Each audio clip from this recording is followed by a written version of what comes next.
Hello guys, welcome to my YouTube channel. तो जैसे कि आप सबको पता है कि पिछले जो हमने वीडियो कंप्लीट करी थी उसमें हमने 1935 का इंडियन गवर्नमेंट एक्ट कंप्लीट कर चुके थे और हमें उसके बाद स्टार्ट करना था हमारे कॉन्स्टिट्यूंट असेंबली यानी संविधान सभा के बनने का प्रोसेस, कि कहाँ से हमारे संविधान सभा बनने का की स्टार्टिंग हुई है। उसी के बारे में आज हम डिस्कस करेंगे। तो चलिए शुरू करते हैं और टॉपिक डालते हैं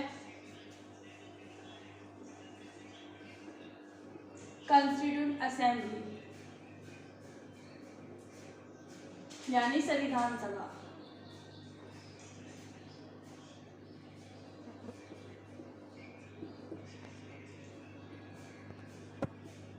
संविधान सभा तो आखिरकार ये संविधान सभा क्या है, सबसे पहले ये जान लेंगे। अगर हम आज की बात करें तो आज के समय में हमारे पास जो लोकसभा और राज्यसभा है वही आज़ादी से पहले हमारी संविधान सभा हुआ करती थी। और हम सब जानते हैं कि संविधान सभा की सबसे पहली जो लिखित मांग है वो बाल गंगाधर तिलक ने करी थी। तो लिखेंगे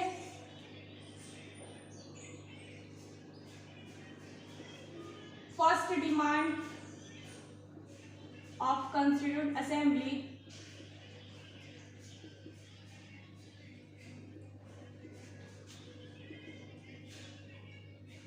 इन इंडिया। किसने करी थी? बाल गंगाधर तिलक ने।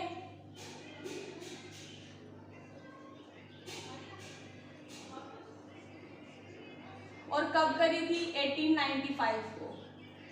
तो भारत में सबसे पहले संविधान सभा की मांग करने वाले व्यक्ति थे बाल गंगाधर तिलक, जिन्होंने 1895 में संविधान सभा की मांग करी थी। और संविधान सभा की औपचारिक मांग करने वाले जो व्यक्ति थे वो थे एम एन रॉय। तो लिखेंगे formal demand of constituent assembly.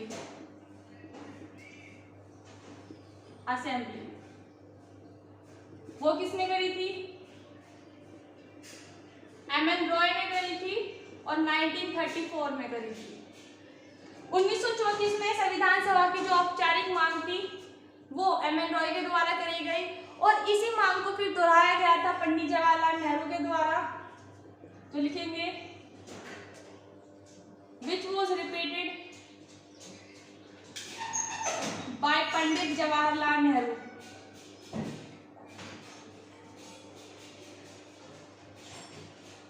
और कब? 1936। ठीक। तो संविधान सभा की सबसे पहली मांग करी बाल गंगाधर तिलक ने, औपचारिक मांग करी एम एन रॉय ने और फिर उसी मांग को दोहराया गया पंडित जवाहरलाल नेहरू के द्वारा। संविधान सभा वो संविधान सभा जो हम इतने लंबे समय से इंतजार कर रहे थे कि भाई हमारी संविधान सभा बने, लेकिन अंग्रेज जो थे वो हमारी संविधान सभा को बनने नहीं दे रहे थे। ठीक है, लेकिन जिस चीज का हम इतने लंबे समय से इंतजार कर रहे थे आखिरकार वो दिन भी आया कि जब से हमारी संविधान सभा बनने का जो प्रोसेस है वो स्टार्ट हुआ। वो कौन सी घटना थी? तो लिखेंगे second world war. Second world war 1939। जब द्वितीय विश्व युद्ध यानी सेकेंड वर्ल्ड वॉर की शुरुआत हुई तो सिंपल सी बात है, अंग्रेजों को सैनिकों की जरूरत पड़ी। जब अंग्रेजों को सैनिकों की जरूरत पड़ी तो वो निश्चित रूप से जो सेना थी वो भारत से भेजी जानी थी और भारतीय सैनिकों को द्वितीय विश्व युद्ध में भाग लेने के लिए कहा गया। लेकिन हमारी जो भारतीय राष्ट्रीय कांग्रेस थी उसने कहा कि भारतीय सैनिक द्वितीय विश्व युद्ध में तभी हिस्सा लेंगे जब हमारी संविधान सभा की जो मांग है उसको स्वीकार कर लिया जाएगा। ठीक है, और सिंपल सी बात है, हुआ यही जैसा हम चाह रहे थे। लिखेंगे इन 1940 ये दिन था कि हमारी जो संविधान सभा बनने का जो प्रोसेस है उसकी स्वीकृति दी गई और अंग्रेजों ने एक्सेप्ट किया कि ठीक है, हम आपकी संविधान सभा को बनाने के लिए तैयार हैं। उसके लिए लिखेंगे the demand of constituent assembly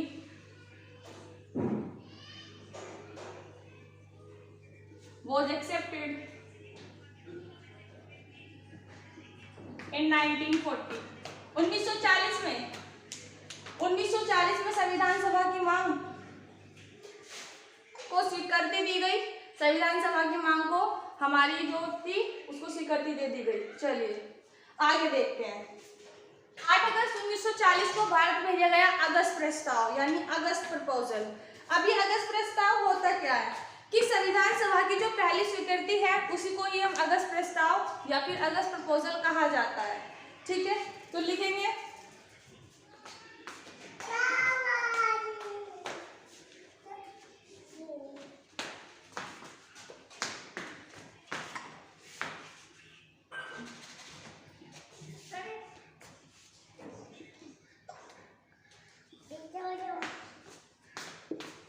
8 अगस्त 1940 भारत भेजा गया अगस्त प्रस्ताव यानी अगस्त प्रपोजल।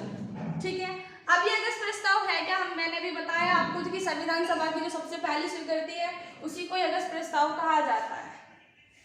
लिखिए, उसके बाद अंग्रेजों ने कहा कि हम भारतीयों की संविधान सभा बनाने के लिए तो तैयार है, लेकिन हमारी एक शर्त है। अब वो शर्त क्या है? अंग्रेजों ने कहा कि हम भारतीयों की संविधान सभा बनाने के लिए तैयार है, लेकिन जो संविधान सभा बनेगी वो पूरी की पूरी हमारी ही कंडीशन पर बनेगी।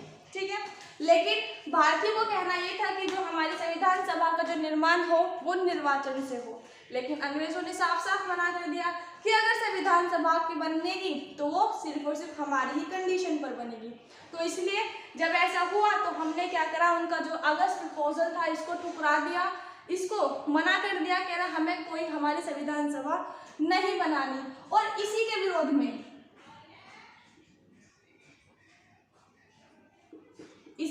में क्या हुआ, लिख लेंगे पहले, इंडिविजुअल सत्याग्रह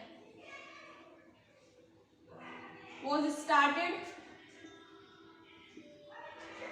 in 17 अक्टूबर 1940 और इसी अगस्त प्रस्ताव के विरोध में 17 अक्टूबर 1940 को स्टार्ट हुआ इंडिविजुअल सत्याग्रह यानी व्यक्तिगत सत्याग्रह, जो महात्मा गांधी के द्वारा किया गया था। हम सब जानते हैं कि व्यक्तिगत सत्याग्रह शुरू करने वाले सबसे पहले व्यक्ति आचार्य विनोबा भावे थे और दूसरे व्यक्ति पंडित जवाहरलाल नेहरू थे। ठीक है, अब हमने अगस्त प्रस्ताव को भी ठुकरा दिया और उसके विरोध में हमने क्या हुआ, व्यक्तिगत सत्याग्रह शुरू कर दिया। लेकिन इस ठीक 2 साल बाद यानी 1942 भारत भेजा गया क्रिप्स मिशन। तो लिखेंगे Cripps mission sent to India in 1942। उस समय जो ब्रिटेन के प्रधानमंत्री हुआ करते थे वो विंस्टन चर्चिल हुआ करते थे। ठीक है, उन्हीं के द्वारा भारत भेजा गया 1942 में क्रिप्स मिशन और कहा गया कि जो भारतीय हैं वो अपनी संविधान सभा अपनी कंडीशन पर बनाने के लिए मतलब बना सकते हैं, अंग्रेजों ने कहा। लेकिन इसमें भी उन्होंने एक शर्त डाल दी कि जो भारतीय लोग हैं वो अपनी संविधान सभा को अपनी कंडीशन पर तो बना सकते हैं, लेकिन उसमें भारतीयों को क्या क्या मौलिक अधिकार दिए जाएंगे इसका डिसाइड हम करेंगे। क्योंकि हम इस बार सोचकर बैठे थे कि अगर संविधान सभा बनेगी तो पूरी की पूरी हमारी कंडीशन पर बनेगी, तो हमने क्या करा, इसलिए इसको भी ठुकरा दिया। ठीक, नोट करेंगे एक सेकंड।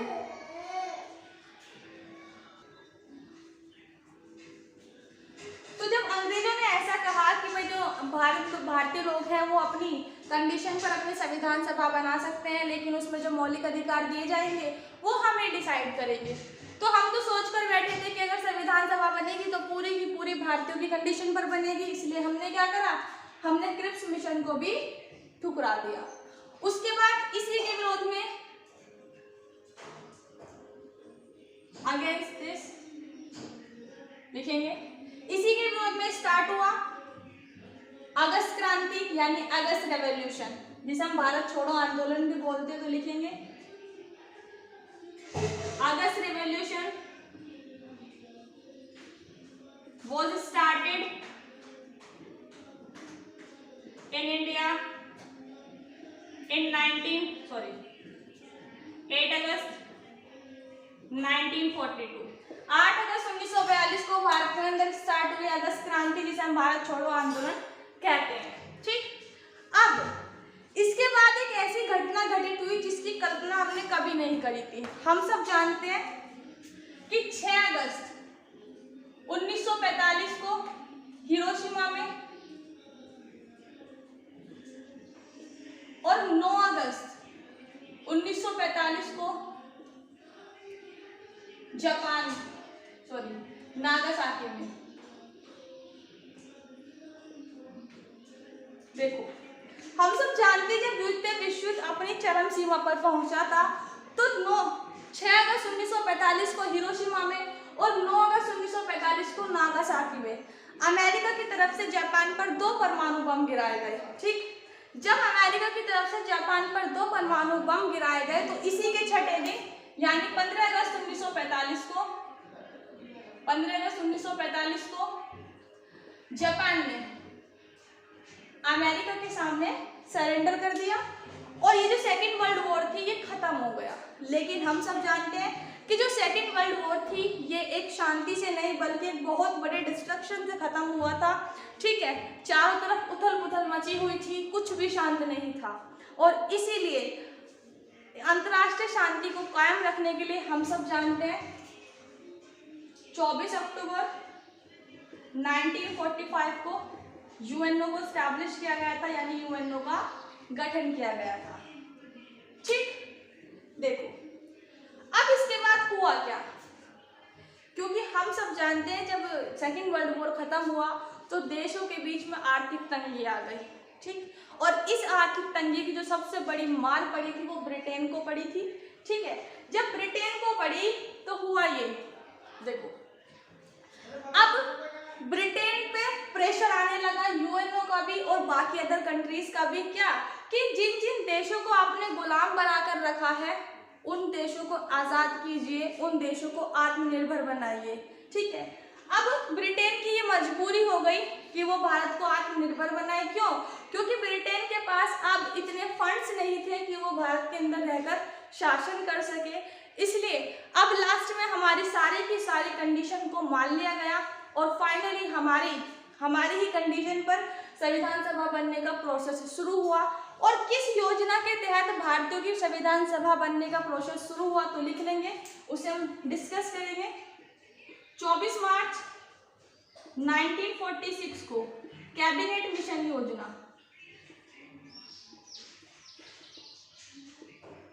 कैबिनेट मिशन प्लान, 24 मार्च 1940 को कैबिनेट मिशन योजना के तहत ही हमारी संविधान सभा बनेगी, इसका प्रोसेस स्टार्ट होगा। इस कैबिनेट मिशन योजना को हम नेक्स्ट वीडियो के अंदर कवर करेंगे। आई होप कि आपको ये पूरी की पूरी वीडियो पसंद आई हो। चलिए आज के लिए बस इतना ही। Thank you very much and have a nice day.